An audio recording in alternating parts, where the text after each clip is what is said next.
Epic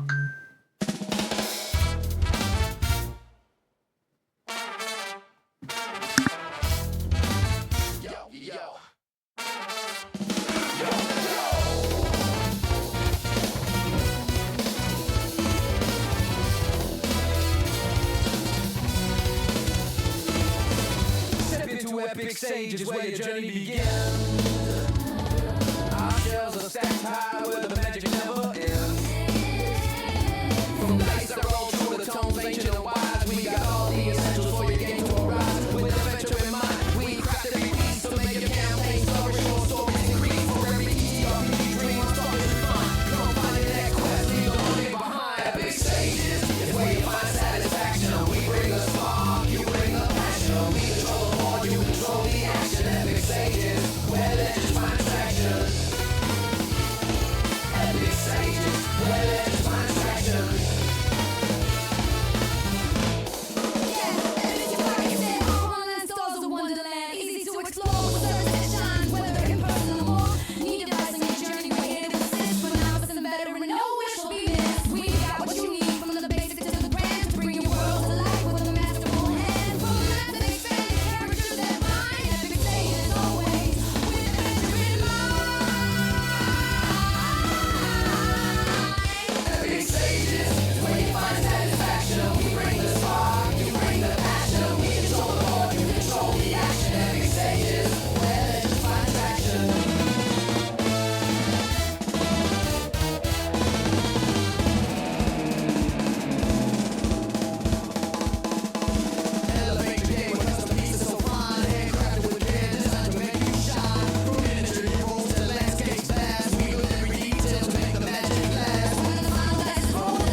Hello. Welcome to tonight's episode 25 of season 5. The real one this time, and this one's going to record it successfully, so no internal struggles here. We got 3 wonderful guests joining us tonight. We almost had 4, but we found out where he actually was supposed to be on the schedule. We'll see him in April. But that is besides the point. Thank you guys so much for being here, and we're going to get right into it with introductions. I'm just going to go with who I see where. So, Carly, you're up first. Can you tell us who you are, what you do, where people can find you, all that fun stuff? I'm Carly Thorne. I'm a life coach and business consultant. I live in LA, California, and you can find me all over the internet. Just Google Carly A. Thorne or Carly Alyssa Thorne. And Thorne is Thorne. Fantastic. All right, moving on to next on my list of here. We've lost Jared again. Jared, come back with your face. Stevie, who is you? Where you at? You're still muted. Oh, there you are. You're good. Sorry. You're good. Don't mind me. I am Stevie, the sword-wielding, page-turning Finnish bookworm. I am in Indiana, currently moving eventually. But you can find me on most social medias as Stevie_the_girl or on YouTube as the Finnish bookworm. And I help train fellow bookworms to overthrow evil kings and slay monsters, both real and fictional, by turning their workouts into battle training and epic quests. Fantastic. And last but not least of our star guest tonight, Irene. Hi, my name is Irene Vaksberg. I live in Los Angeles, California, and I am neurological wearable technology ambassador. I take your brain from chaos to homeostasis in about 7 seconds. It's life-changing. You should try it. And you can find me everywhere. I'm everywhere. I'm places that I don't know where I am. Like here, right? Like here. I heard that. You're not sneaking away with that comment. I say how it is. Yeah. I just be able to maneuver myself in this platform, but learning is the key. Never stops. Learning is the key. Never. That's a great motto, especially for tonight. Tonight's topic is it's not real. Going through IRL traumas versus game traumas, or game traumas versus IRL traumas, right? And how the two kind of correspond and rotate through each other, and the wonderful abilities of our TTRPGs to hit those hidden marks that we didn't know about. So, also joining us tonight is Jared. Hello, Jared. And we're gonna get right into it. So, as usual, we're gonna start with the easy question for everybody. When I say it's not real, what's the first thing that pops into your head? We'll start where we ended last time. Irene, what's the first thing that popped into your head? If the kids needs to forgive me, or the parents, please close their ears. Santa Claus. That's the first thing that came to my mind. I'm sorry. Dang! All right, we gotta put a spoiler warning on this one now. Son of a gun. I'm sorry. I just that's the first thing came to my mind. But Santa Claus is real if you believe in it. All right, fantastic. All right, Stevie, your turn. I was going to say, that's hilarious to me because I live in North Pole, Alaska. I am down the street from Santa Claus's house. Be kicked out of this. So I'm just gonna roll with the Santa Claus thing because my kid, I told her that Santa Claus isn't a person, he's an idea. So when you grow up, you get to become Santa Claus and do things for people without telling them. So it became like a way to give back to people without them knowing, or taking like the clout for it, and just knowing that you're doing good things for people. That's a great way. I like that. Thumbs up. I approve. Okay, fantastic. That's not real, but it's still important. There we go. That's going to be a key point tonight. And last but not least, Carly. Reality. Reality ain't real. You're gonna have a philosophical argument on that one. I'm sorry. It's gonna be hard to prove one way or the other. You could be 100% correct. You could be 100% wrong. We ain't proving it ourselves. All right. So, any other statements before I push forward? Because you look like you got more to say on that.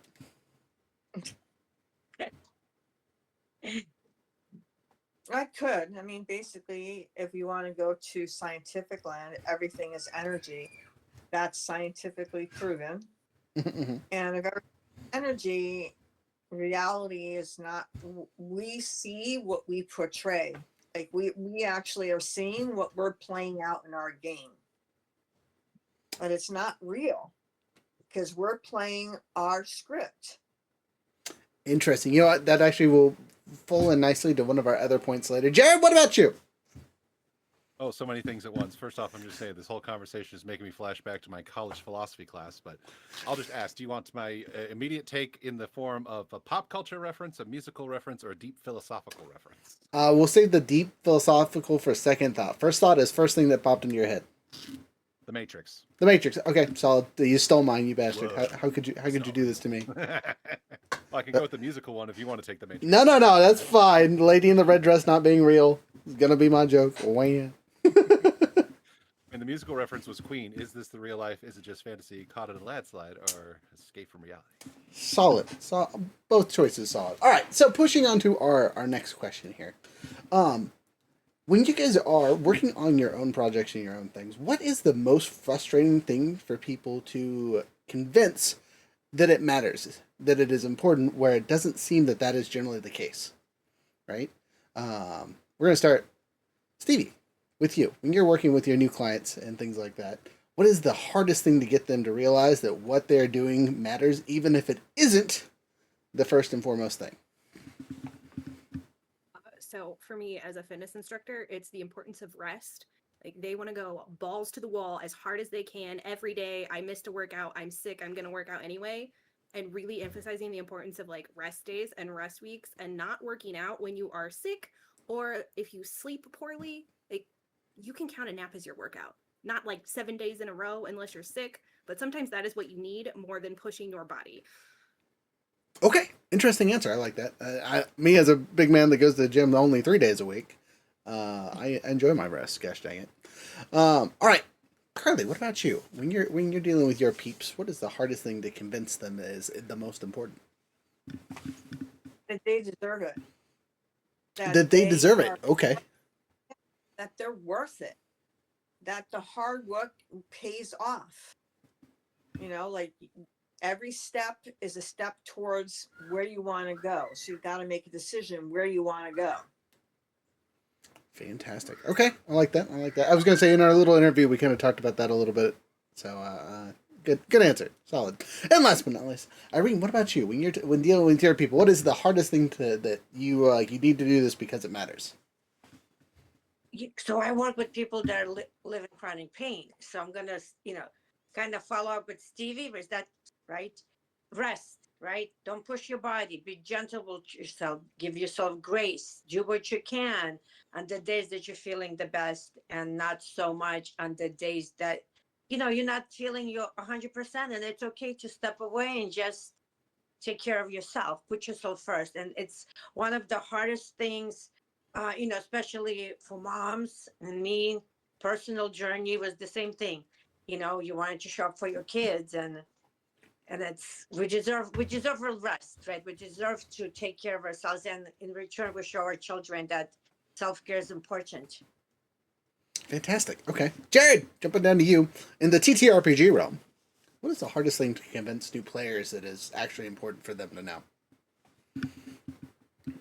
Actually, I tend to have the opposite problem. I have trouble convincing people that things that seem like so important especially when they're first getting into a game, are just so important that they need to have this in their brain and all that. And it's like, no, actually, that's why we have a book. We can reference the book. It's okay if you don't remember every little thing. We have a character sheet. We have a book, and if there's a question, ask. You're not expected to know everything, really. But as far as convincing something that is important that people don't seem to take very seriously as far as RPG games is people seem to think that role playing is that requires some form of like acting or doing these silly goofy voices and all that. It's like no, basic role playing is just getting in the headspace of your character and making decisions like they would. That's it. You don't need to ham it up. You don't need to be William Shatner. Bonus points if you do, but it's not a necessity. Yeah, bonus points. If you can do a fun Shatner impersonation, you'll get bonus points, but it's not required. Now, so we asked this question to start off with this, right? Is because we want to kind of preface this with all the things we're going to talk about tonight are going to be background work, right? When you are playing through your characters in your TTRPGs, you are doing background work without doing it. Some people will know what that term means, right? Other people will call it the hard work that you're not paying attention to. But it is, you put a little bit of yourself in all your characters that you make. So goes your trauma with you, right? We have a wonderful example. I won't name any names because they are longtime friends. But we had a session years ago at this point where someone came to the table. And the entire game, they've had a father figure that would have orders and send things and, was not a pleasant character to be with. But at one point, it came to a head. They had a legitimate long-term conversation that broke the character down crying because it was a conversation they never got to have with their actual father because he had passed at that point, right? But it had a super similar effect as if they were talking to them in person, right? I'm going to not tap myself on the back too hard for being a terrible parent, but apparently I did a great job. But a lot of our traumas that we jump from real life leach into the game one way or another, right? And it is okay for you to work through them that way because, as we all know, the TTRPG space is a safe place to be. Right? You killing ogres is not going to equate to you killing real people. But, like Carly said, we are living our own experiences, and our little brains can't tell the difference between pretend and reality, right? Sometimes thinking about a training exercise, Stevie can back me up on this, is just as powerful as doing the exercise for learning how to do it the first few times, right? Is imagining going through it step by step, what can go wrong, what can go right. So, all that being preferenced, we're going to start with Carly on this one. Carly, you talked about people that deserve the things that they need in their life, right? How do you come to figure out what it is that they deserve, right? Well, what I have them do is I have them create a list of all the things that they want in their life. And we go through them one by one and see, does it match their values? Does it match their belief system? right? Because if it doesn't match their belief system, that's no bueno. You know what I mean? You really want to have a connection to what you're doing and what you're working on. So yeah, I have my clients do a lot of writing, and I have my clients also read it to themselves. So let's say they have to either write or type, because when you use your hands, the physiological muscles that's happening, and it's hitting all the neurons. Then they read it to themselves. Here's the tricky one. Then they read it out loud. Now imagine you writing something and then you read it out loud. It may sound awful to you. It may sound great to you, but it gives them a chance to go, okay, I can edit, I can delete, and I can go again. Fantastic. You know, that always makes me giggle because me and Jared here do music and stuff for our AI stuff. And I can't tell you how many times we'll write a song and it's great, it's really good, and then we let the AI sing and we go, oh, this is horrible. We need to change this immediately. This all needs to go, or this all needs to change. These lyrics are actually cringy. Yeah, right. I can't stand any of this. It hurts. Uh, so a super powerful thing is hearing what you say, right, and saying it out loud, right. As some of you will agree with me, what you say comes into the universe at one point or another, right? You affirm things too many times, it's going to pop up and slap you in the face whenever you're not ready for it, or sometimes when you are. You know, sometimes it's the thing you think about all day, so you're ready for it when it happens. But you know, few and far between are those moments. Jumping over to Stevie really quick for our follow-up for your statement, right? When we're talking about getting your rest, right? How do you juxtapose making sure that they're getting enough rest with making sure that they're hitting their activity levels that they want in your fun way of doing it, right? You do more of the sword fighting and other kinds of unique workout stuff. Like, how do you balance, like, doing polearm stuff to figuring out if you want to learn how to do swords? Or how do you pick their workout stuff? So a lot of it is figuring out, one, what they have access to. Okay. Because if you don't have a bow staff, you can take the end off your broom, and it's pretty easy to sub that. And asking where they're at. So if it's someone who has never exercised and they're uncertain, usually just start them with walking, because most people can do that. And you can level it up really fast, either by adding steps or adding weight or adding distance or time, and then adding in where they want to go. So if they want to grab a sword, I'm going to give them a sword and just start having them practice and play in their house first or in their yard before adding those drills. Because I want them to get in the mindset of, they might feel a little silly at first. And I want them to start getting into the mindset of, I am the hero in the book. Maybe I'm slaying a dragon. It is just about play. So I kind of trick them into playing games while they're working out. And then before they know it, they were going to do a 30-minute workout and it's been an hour and a half. Wonderful. I love that because we do the same thing but with board games. Irene, jumping down to you. When you're working with your clients, right? How do you kind of get them to that point where they are ready and primed to do what you do, right? How do you get them set up and good to go? Well, I guess at this point of my journey, I'm blessed. People come to me because they're already ready to get their quality of life back, and they've tried everything under the sun, and to implement my tools is very easy because they're already open. They want it. They've seen my journey and they're like, okay, put this on. Let's go. I want to dance just like you. So thank God at this part of the journey, it's pretty easy. Okay, They're fantastic. ready to get their life back. All right. Well, it's Because, nice.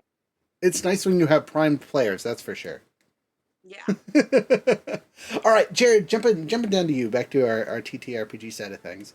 When you are setting up a player for long-term success, right?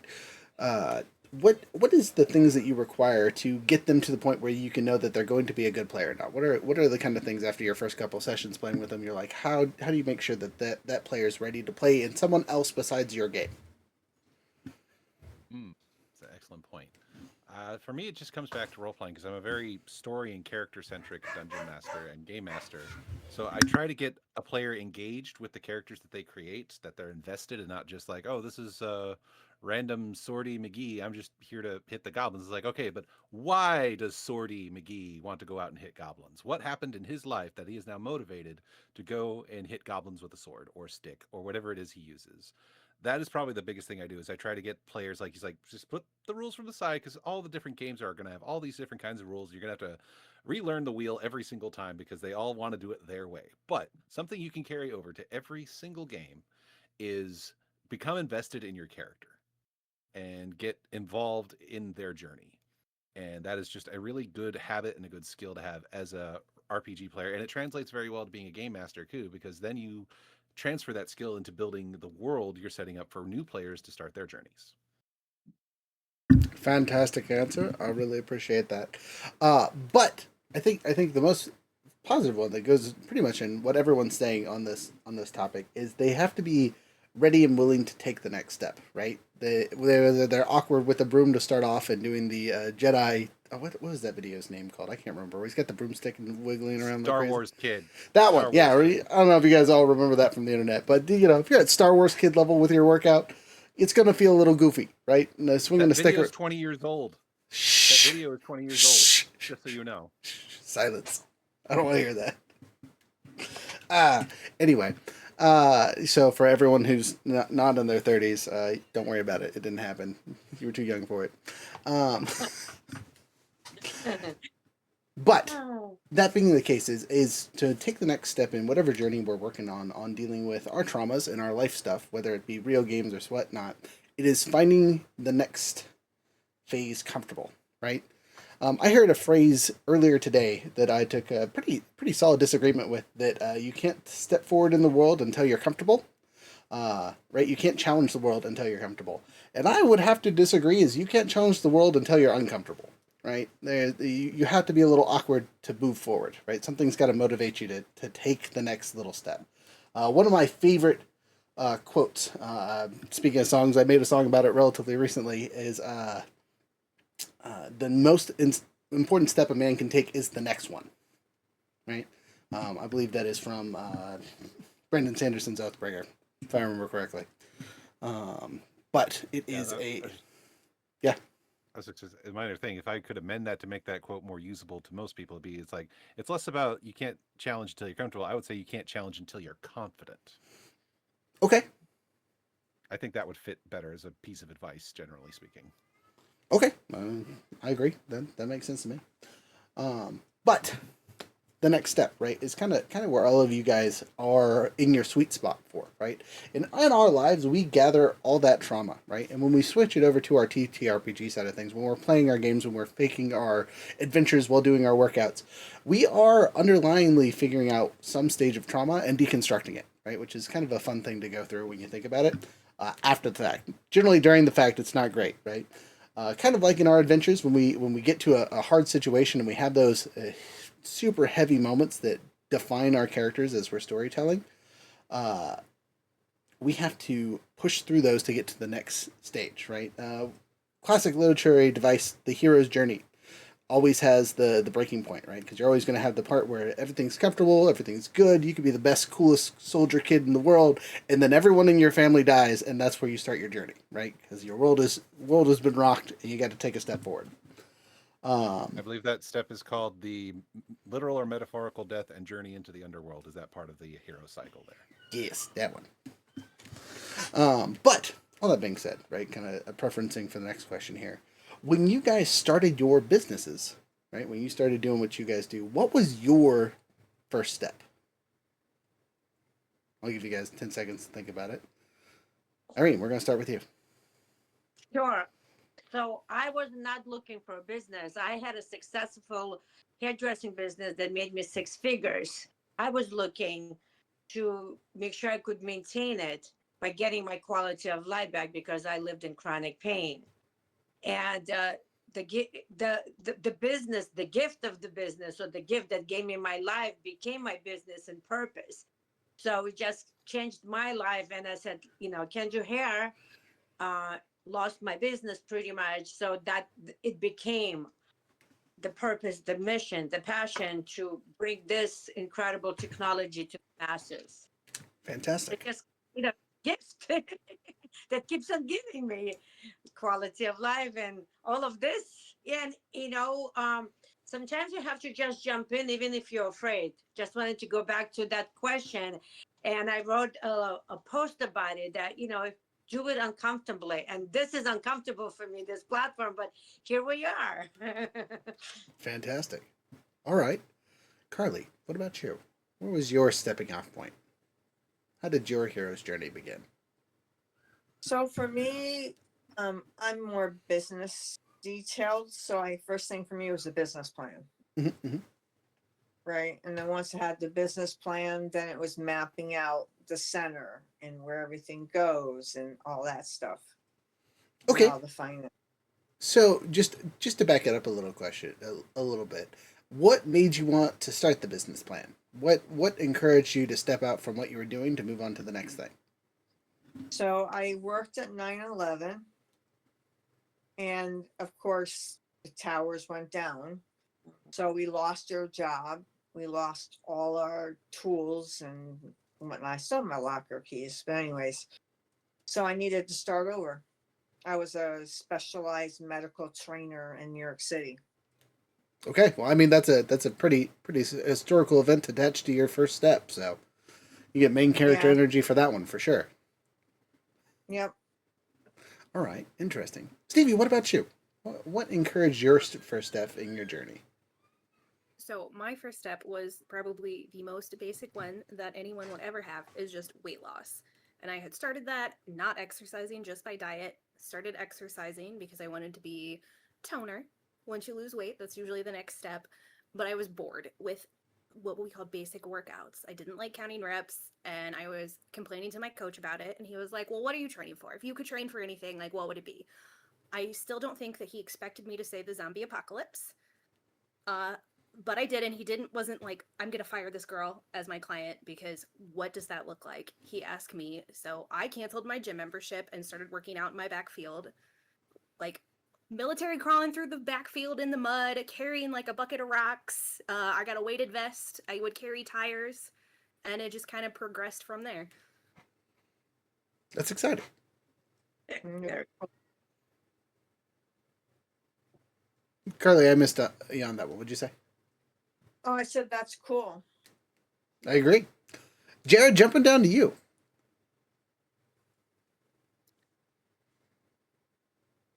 What? The How question would you is, phrase the question? what started your hero's journey with Epic Sages, as this is your newest business venture? Wahaha. Well, I say I'm trying to say because you know this story. I do, but everyone else in the room doesn't. So, I would say what got me started was I was just finally in a good like health and headspace. I was starting to move in that direction, and I wanted to start putting forth and working on projects that the kind of thing I'd wanted to do for years, but all my issues kind of held me back from. And as I was starting to make some headway on that, it's like, well, let's keep the momentum going. So that is, see, I started with the Epic Sages by I approached you at a bazaar saying, hey, I want to be part of this RPG life play stuff you guys are doing, because I had already auditioned for a different one, and they actually turned me down because they guess they had enough people auditioning that they had their pick, and they had a specific type of actor they wanted, so they picked them. I'm like, well, that's disappointing. But then I saw your booth at a bazaar, and I'm like, wait a minute, let's talk to this guy. I can actually talk to him in person, and that's kind of how the ball got rolling from there. yes, it was. Wahaha. Now you're stuck with us forever. Sucker. All right, and then I guess I'll share my own, since this was a fun topic to talk about. Hello, Benjamin. But our first step in this was I needed something to do. Right, I was in the middle of having kid number 2. My second child was about a year old, and as much as I love my children, I am one of those people that needs to be doing something, or I go a little crazy. And we saw, there's not enough people playing games out in the world. So we are like, look, there's no one that like hosts games and does things like that. How can we do that? Also, we could turn it into a lucrative way to make tax write-offs. Unfortunately, we didn't know at the time that you have to make money to get tax write-offs, which is the worst thing ever. But we're getting there finally. But that was the first step, is we wanted to do something that made the community better, because we saw a lack, right? Everyone needs a GM that's always going to be a GM and can be there, but no one wants to do that on the regular. Or the people that have been doing it for years and would be happy to pay someone to do it for them. Let's see. Benjamin's saying stuff in the chat over here. I want to see what he's saying. Da, da, da.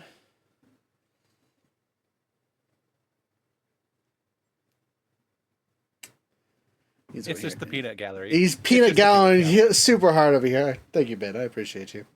So, moving on to the next silly question for you guys about your guys' stuff. Now that we kind of like know where you started, right? I am peanuts. The next big question for like, what was your first big challenge? What was the first thing that hit you in the face and were like, this is going to be harder than I thought? We'll start with Carly on this one. The biggest challenge I faced was actually marketing and acquiring clients because of where the place was. Okay, interesting. Finding location is a big thing, especially because you're in California, so population isn't a problem. But this center was back in New Jersey. Oh, okay. Well, okay. Having been from New Jersey, it definitely has its open areas, to say the least. All right. Location. Interesting. Stevie, what about you? What was the first thing that kind of slapped you in the face and made you reconsider what you were doing? I would say it made me reconsider what I was doing, but finding the correct platform, because I started out just sharing like free videos on like Instagram and TikTok. And then like if you want to send people like a workout PDF, that's like one expense. Or if you want to have like a way to message them, it was just a whole lot of expenses that weren't getting return on investment until I found one that did everything. Okay. Finding a platform. Again, another type of location, though, a digital one. Interesting. Irene, what about you? So for me, it still is. The biggest challenge is that people wanted to know if doctors recommend it. Okay. Well, you're not a doctor. I'm going to go ask my doctor. Well, your doctor doesn't have a clue what this is because he's not or she's not using it, or they cannot use it because red tape. So that's the biggest, challenge is, I want to go ask my doctor. Nice. Okay. The biggest challenge being having the recommendations for your stuff. Okay. I can specifically the doctors. Yeah. Yeah, it's gonna get easier. We have 1,000 of them now recommending it, so it's gonna be easier. Fantastic. Yeah, it's always great to have a little bit of social credit, right? Or not social. That's not the name of it. I always give it up. It's business credit, but that's not the right word. I'll remember it eventually. I always forget the actual name of it though. Important, right? When a doctor prescribes something, it seems real, even though in my case they made my life miserable and neglected me. So it's kind of like, okay, whatever. What am I gonna do? I'm not arguing. Whenever you're ready, I'm here for you. That is a great way to look at it. To be 100% honest, Jared, what about you? Again, you're still under your 6-month mark, so maybe you haven't hit this yet. But if you have hit one. Well, I could tell you, but it's like a lot of stuff are kind of on the behind the scenes stuff. But there was a particular challenge that the first big creative thing, the big creative project you brought me in to work on, working with, learning to work creatively with other people who had a very different creative process than me and trying to make forward progress was definitely a challenge. Okay, I mean, I know exactly what you're talking about, but we're not going to air any dirty laundry here. And there are no hard feelings. It's just that when you're learning to work with someone creatively who has a very different process and point of view from you, it's always going to create friction, and it's always it's a challenge. That is the downside to working with partners, is you don't get to make all the rules. The other bit. For mine, I think our first one that we hit was losing our first business partner. There was originally 4 of us forever ago, and this person was the person that actually went to business school and knew all the business stuff, and was going to be our, hey, how do we do with the small business association? How do we do grants? How do we do, all those things that kind of are the back end of business side of things. And they left us a week before we started. And guess who got to do all the stuff that they left for? It was great. It was lots of learning, which is good though. Having to do the crash course style of starting a business was kept me busy, which was part of the reason I started doing it anyway. So that was fun. But that was my first one. Moving on to the next silly question for you guys. As we kind of push through like the traumas that we've had with our businesses, what do you think has been your worst client that you've worked with? You don't have to name any names, but who's the person that was like, I never want to deal with this type of person ever again? No, Benjamin, it was not you. You're great. I love you.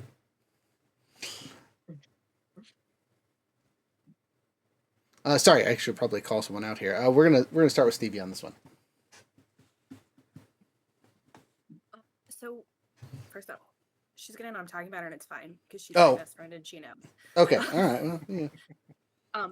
There are two kinds of people when you're a health coach: the people that never ever follow up with you, and you hope they're doing what they're doing, and the people that need you to constantly text them. And this is the only example. She is much better now, but normally I would not give someone like a strict diet and a strict fitness plan, but she did not fit in her wedding dress 2 weeks before the wedding. And she called me while she was eating gummy bears in that 2-week period. And I was horrified. And I was like, if you don't fit in your wedding dress on your wedding day, it does not affect me. And I still feel bad about it to this day, but she did fit in her wedding dress. And I was like, you can go to Disney on your honeymoon and eat whatever you want. I literally don't care. I just need you to not eat gummy bears. Okay. That is a hard person to work with, especially in the space that you're at, right? So follow-up question to that one though. How do you avoid that person now? Obviously not specifically that person, but that archetype. So up front, I tell people, like, you are not going to lose 20 pounds before spring break if it's in 2 weeks. Like, setting realistic expectations ahead of time, and also, like, not giving them a diet where, like, you can't have gummy. The only time I will tell you not to eat something is if we suspect you have a sensitivity or an allergy. And it's just for a window of time to see if that is what is affecting you. Fantastic advice. Appreciate that. And also the fact that you talked about setting a, I lost it, the word, come back to me word. Expectation. Thank you. That's the word I was looking for. Old man brain working right now. Setting expectations before you really start. That's something we do all the time on our end. So it's necessary. Go ahead. I have a comment. I just realized what shirt I'm wearing. It's the I'm into fitness taco in my mouth shirt. So I will apologize to Stevie. Tacos are my favorite food. It's fine. I eat them like at least once a day. Okay. Fantastic. I'm not disrespectful towards fitness. My brother actually owns a martial arts studio and is very into fitness, especially since he's like post-surgery recovery, Air Force veteran, post-cancer recovery. So he's very, very health conscious and very exercise conscious. And he's one of the people I admire most. And I doubt he'll ever see this, but hi, yeah, I said it. Sending him a clip tomorrow. Next up, Irene, jumping over to you really quick. So a client came to mind in my hairdressing business that came to me for a very long time, and she would always complain where she left, but she always came back. And I got so tired of listening to the complaining. And if you don't like what I do, why you come back? And I said, I'm sorry. I think you have to find another hairdresser. I took her check and I ripped it right in front of her. And I said, thank you so much. Please go find another hairdresser. There's only so much, you can take. If, you come back for 10 years, but that's how long it took me to do that. Very patient, but at certain time, it was like, okay, I don't need this. Understood. Now, I heard that you ripped the check up in front of her, but how do you avoid clients like that now in what you're currently doing?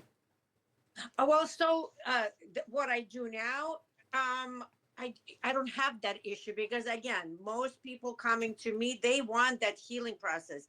They're coming from surgery recovery. They're coming for depression.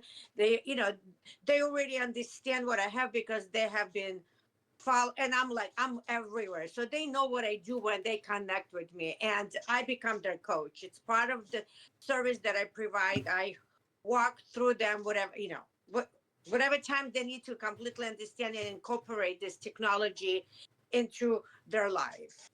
So again, there's some people that I can't work with it, and I'm like, you go to my partner. I don't have patience anymore. But overall, it's easy. They're coming to me. I don't Gotcha. look for them. Gotcha. Okay. Well, I mean, heck, if that's the way to do it, is only have them come to you, that's a great way to do it. Yeah. Carly, what about you? What was a bad experience you've had in your business, and then how do you avoid it? I had a client who basically thought that she could call me at any hour. Weekends, like craziness. And so I finally had to fire her. I tried talking to her previously about it, saying, look, Monday through Friday, not the weekends. But she couldn't honor that. So Interesting. Okay, and how do you deal with that with clients nowadays? How do you avoid that currently? well, basically I vet them more. Okay. Yeah, because if I vetted her longer, I would have seen tips and, like that she's a pain in the ass. Okay. That's pretty solid. Jared, what about you? What is a hellacious player that you've had that you're like, I'm never dealing with one of these yahoos ever again?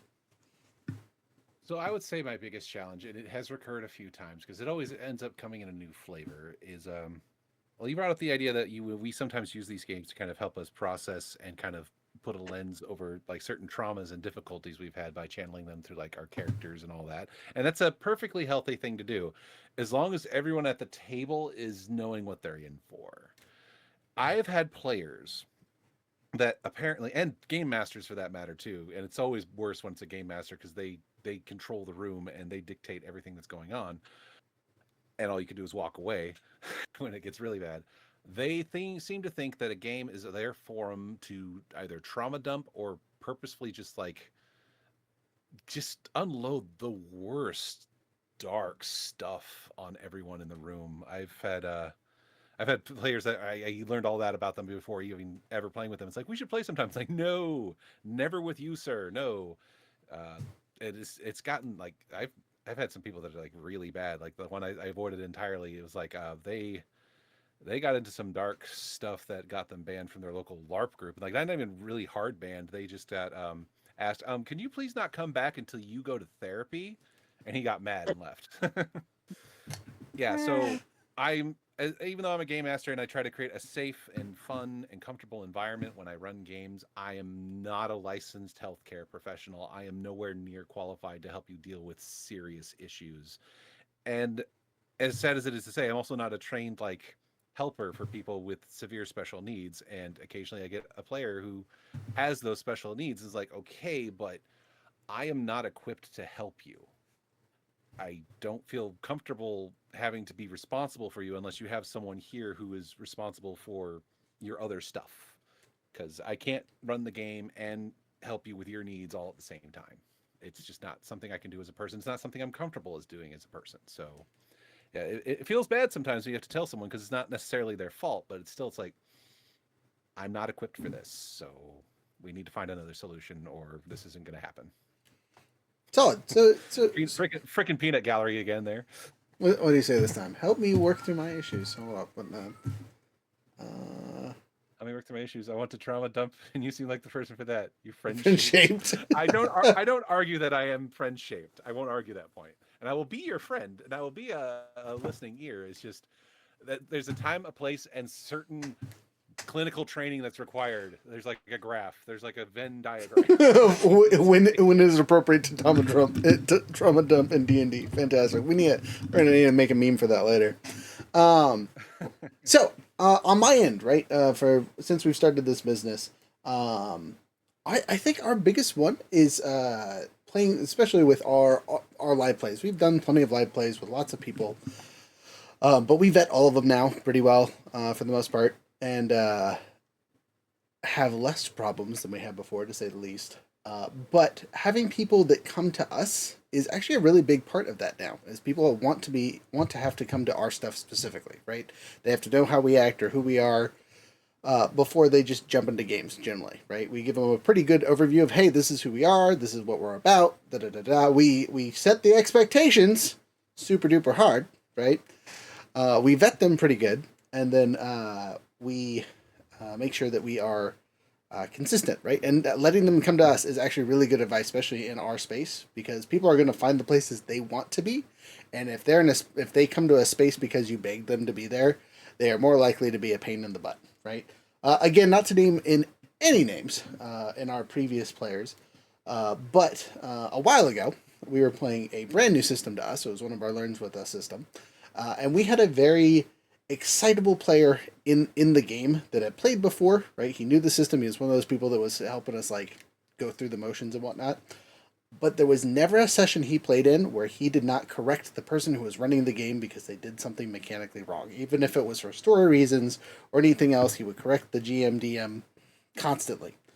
Me being GM/DM for that didn't bug me too much. But like on screen, we're trying to teach people and run with things, and having someone constantly have like a nitpicky thing about something that they do at their specific tables, it just isn't fun for people to watch, right? Watching the players stop what they're doing to hear someone complain about something at a table that is a 2-second thing that you could skip over anyway and is unimportant, just drags the fun out of things, right?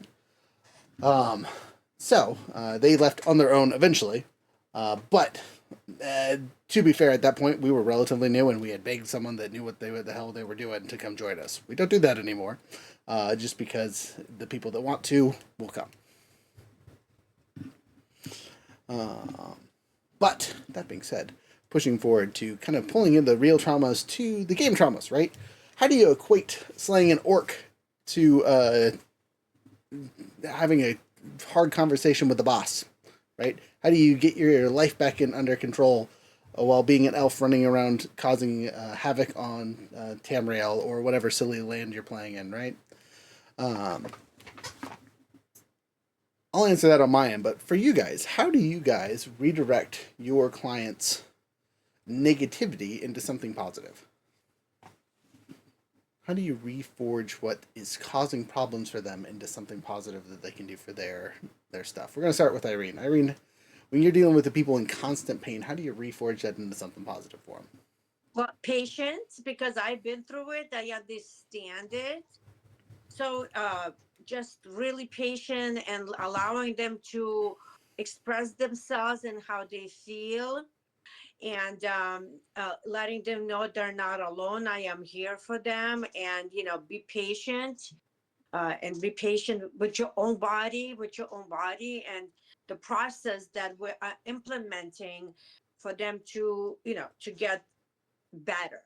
So it's patience, it's kindness, it's empathy, it's allowing them to just speak, because there's so much anger when our bodies don't work and we want to do so many different things and our body is not allowing it. So grace, forgiveness. I need an hour to explain all of that. I feel that. It's in depth. Carol, right? Carol? Carly. Carly, I'm sorry. Understand it's emotional. It's all, and I understand it because I lived it. So patience and kindness and empathy, that's what I give them. Interesting. Okay, so handing them the right tools to redirect into something positive. Okay. Carly, jumping over to you. What about you? How do you redirect the negativity and turn it into something positive for your people? I start mentioning things that are positive in their life. Okay. I mention, what about your child? What about your wife? What about your house? What about the car that you have? What about, just go through the whole list, and get them to understand that, you should be massively grateful for everything that you have and take care of it. Fantastic. I mean, I couldn't agree more. Even in a TTRPG space, that is highly applicable to a lot of how people play.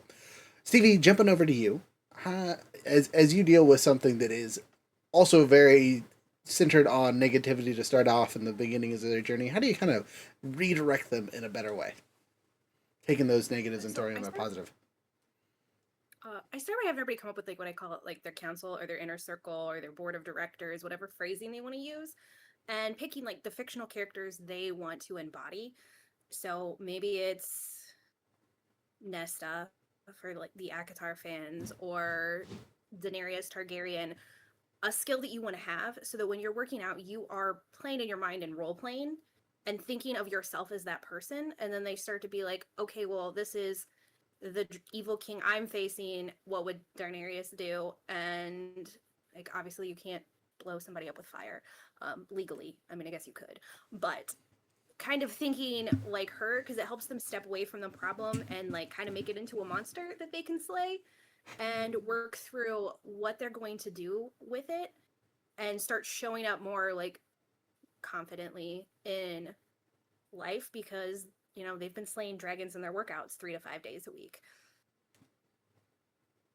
Fantastic. I couldn't agree more. I think Jared could back me up here as a former LARPer himself, or current LARPer. I don't know where you qualify yourself as these days. We'll call it a lapsed LARPer. Lapsed LARPer. I like that. Running around in goofy attire is the most confident building thing in the world. If you can get over looking like a dork and swinging a fake sword around or a real sword around without worrying about how people judge you, you're gonna be great. Your confidence level is gonna at base level solid. No one's gonna mess with you without some serious negativity on their end, right? Supreme confidence or an extremely well-developed case of denial. Sometimes you need a little bit of both. So, what about you, for you, Jared? When you are working with players that are just they are there because they don't have anything else to do, right? We're working with people that are like, I brought my wife, or my son or daughter or whatever, and they're just kind of there because mom, dad, or whoever was like, you're coming with me, we're gonna go have fun. How do you redirect those people into having a better time? So, in that case, the people who show up are most of the time not players. So, I try to be friendly with them at the very least. But if you're talking about someone who's like in the game, like they've convinced me to put them, like if I'm running the game and they've convinced, oh, put this person in the game because they have to come with me anyway. Mm-hmm. I kind of gauge them on I try to engage them on a personal level and just kind of be like, okay, you're here, like, what is it that would make this less sucky for you? Like I've run like official back and forth editions, official D&D adventures when they did the adventure stuff for like local libraries and game stores and stuff. And I had one guy who brought his kid, and his kid's playing, like his dad's trying to encourage him. He's like, oh yeah, you're a cleric, you've got healing and all that. Well, clerics, if they don't have a lot to do, can be pretty boring. And most of the time, clerics do one of two things: they heal people who get hurt, and they smack things with a stick. And when the fighter's out there smacking things with a stick much harder than you, then you're just kind of standing there for a while. And this kid was kind of struggling a bit, and no, not struggling, but he definitely wasn't having fun. He was just bored out of his mind. So I just kind of like, okay, well, he's playing the cleric. We need to engage him. We need to make him feel like he's part of this. So I looked ahead in the encounter that was published for that week, and I said, okay, here's what we're going to do. There's an entire room in this dungeon that is goblins. We're going to get rid of all the goblins, and we're going to replace them with skeletons, because clerics have an ability called Turn Undead. And once he entered that room and I described the creatures, and at first the kid was like, all right, whatever. And it's like, no, you don't understand. And I pointed at his character sheet. It's like, you're the single most powerful person in this room now. And his face lit up. It was great. Fantastic. So I try to engage with them on a personal level and try to find what's not going to make the experience suck as much for them. Gotcha. So pretty much across the board for everyone, we all have a different frame of refocusing someone's energy via reassessing what they're doing. Whether it's on the DM side of things, changing what they're facing, or reassessing what they've done in the past, or giving them some extra time and empathy that they haven't had before, right? You're all refocusing what they're doing into something that they can do better, right? I think that's the simplest way to vanquish your traumas, right? Is to push through them in some form or fashion, even if it takes a little bit of help. Both in-game, slaying goblins and orcs, or out of games, slaying Carl and Tech because he don't listen, whatever. But or at least throwing a stapler at his head. Anyway. Yeah. Sometimes you gotta bring out the gauntlets and the staplers go flying. I agree. But with all that being said, we're running at the end of time here, so I'm going to give you guys last minute thoughts, and then we'll do our who are you, where you at, all that fun stuff. One extra time at the end here. Starting off with Carly. Any last thoughts on this topic? For It's Not Real. It's not real. I stand by the energy theory that nothing is real. I stand by it.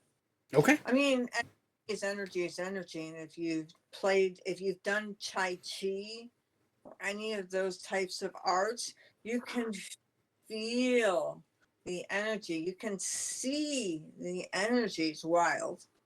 So, yeah. So I stand by that. And what was after that? Your stuff. Who are you? Where you're at? Where people can find you? My stuff. Your stuff. Okay. Wahaha. Carly Alyssa Thorne. Literally, if you Google that, it'll take you to everywhere. And that's Carly, Carly, Alyssa, Alyssa, Thorne, Thorne. You can do that with .com or just Google it. Fantastic. Gotta love when your name's the first thing that pops up on Google. Makes you feel important. All right. Next up, Stevie. So I'm just going to SpongeBob this when he does his little rainbow and imagination. Anything can be real if you believe enough. Whether you want to go on like a closed eyes meditation vision quest and just pretend that you're role playing it in your head.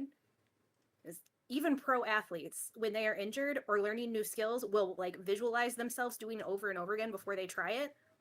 Like, who's to say you can't slay a dragon? Who is to say? A great question. And then Stevie, who are you? What do you do? Where can people find you? So I'm Stevie, sword wielding, page turning, fetish bookworm. It is Stevie_the_girl on every social media but YouTube. There's the fetish bookworm. Just as a clarification, you're saying fitness, right? Not fetish. Fitish, F-I-T. Fit-ish. So Fit-ish. like, I'm fit, but only ish. Okay, there we go. That's a solid. Just making sure we're on the same page here. Thank you. You know, you have the weirdos showing up here to your stuff. It wasn't spelled right, but I think this is what I was looking for. No, get out of here. All right, Irene, what about you? What was your final thoughts here? Real or not real, right? It's all up to you. It's your life, right? Whatever you can see, it is reality for you. So it's all in the eye of the beholder, the reality of your life.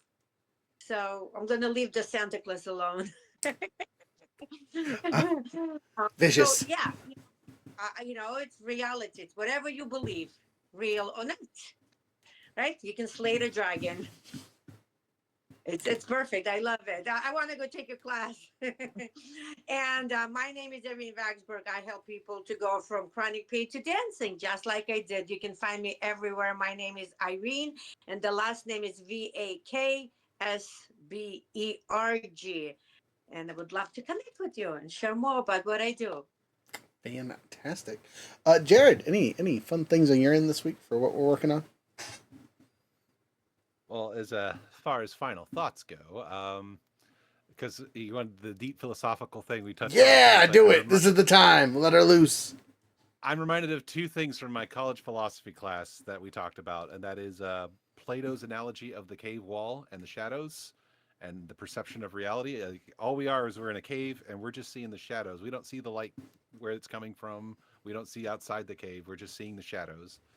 And then a kind of expansion on that same train of thought is we're all basically just brains in a jar, relying on whatever signals is telling us is happening around us. Realistically, we're just this hunk of jello inside of a bone casing that's just making our best guess depending on the information we have available. So reality is what you make of it.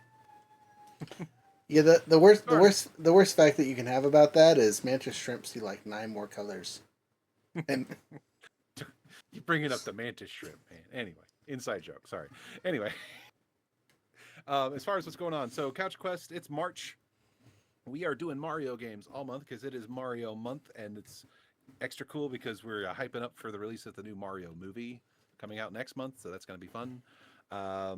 And in the Epic Sages thing, as far as my stuff, is here in 6 days is the launch of our Fallout TTRPG live play series. It's going to be great. It's called Fallout Badlands. It's going to be set in the wasteland of South Dakota after the nuclear apocalypse. So it's kind of spaghetti western meets Mad Max. I think spaghetti western is actually a perfect description. Yeah, that could be the official thing. It's spaghetti western. It would be spaghetti western, but it's an RPG, so it's going to be a mess. It's gonna be horrible. So much fun though. I'm super excited for it. Yeah, we got a good group. It's gonna be great. It's gonna be great. Fantastic. And then my end on final thoughts here, right, is don't be afraid to hit the ogre named Dave, especially when it's in game.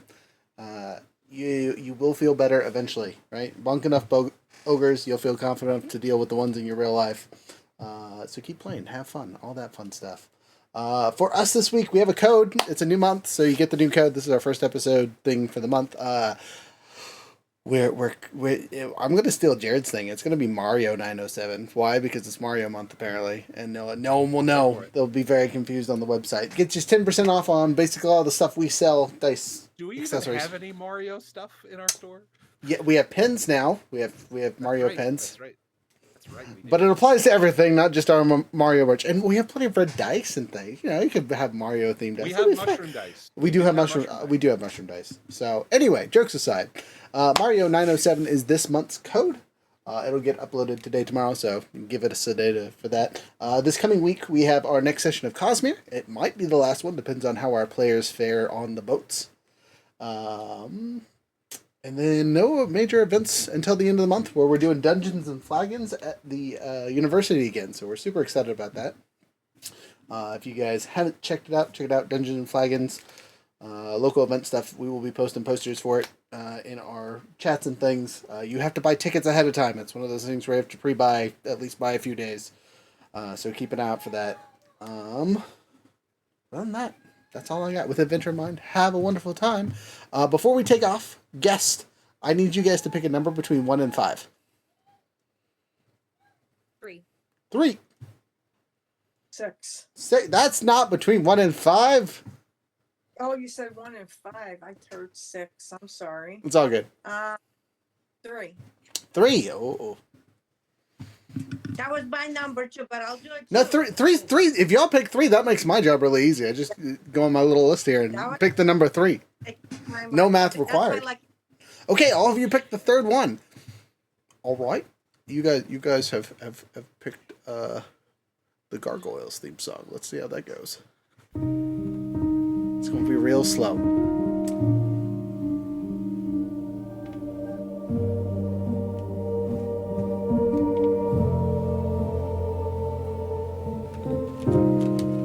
When midnight drapes its shadow on the towers, the stone remembers long forgotten hours. 1,000 years we slept in frozen night, till steel and glass returned us to the light, where wyverns.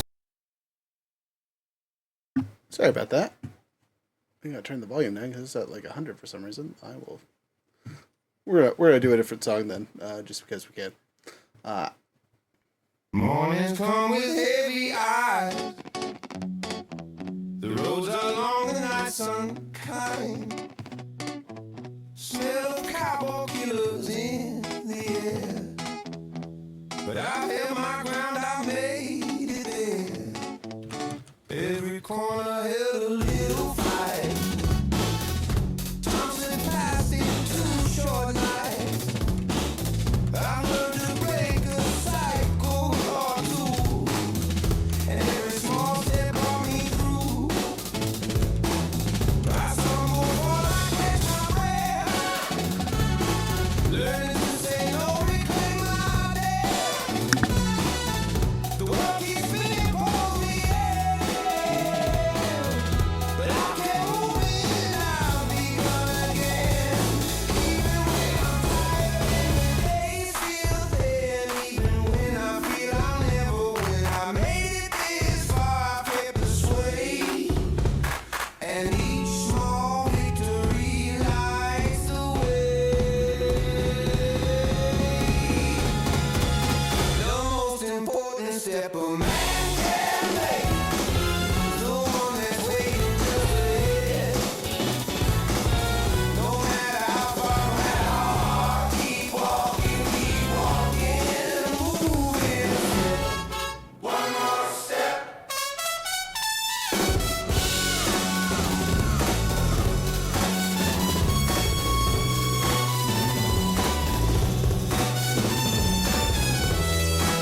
can set the ocean. Never enough hours, the clock's a thief. Yet I've carved some space, I've found relief. Breaking the cycles, fighting the spin. One more step is where I begin.